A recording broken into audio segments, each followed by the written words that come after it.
एक ब्राह्मण था तथा महान भक्त था।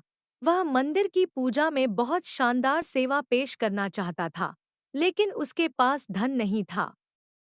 एक दिन की बात है, वह एक भागवत पाठ में बैठा हुआ था और उसने सुना कि नारायण मन में भी पूजे जा सकते हैं। उसने इस अवसर का लाभ उठाया क्योंकि वह एक लंबे समय से सोच रहा था कि कैसे बहुत शान से नारायण की पूजा करूं, लेकिन उसके पास धन नहीं था।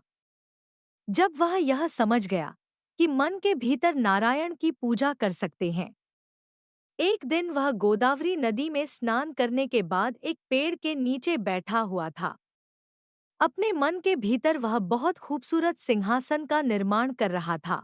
गहनों के साथ लदी और सिंहासन पर भगवान की मूर्ति को रखते हुए वह भगवान का गंगा, यमुना, गोदावरी, नर्मदा, कावेरी नदी के जल के साथ अभिषेक कर रहा था।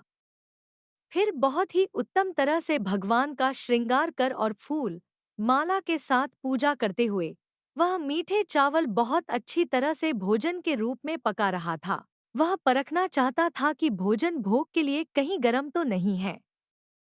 तो ऐसा जानने के लिए उसने भोजन में अपनी उंगली डाली तो उसकी उंगली जल गई। तब उसका ध्यान टूटा क्योंकि वहां कुछ भी नहीं था। केवल अपने मन के भीतर वह सब कुछ कर रहा था।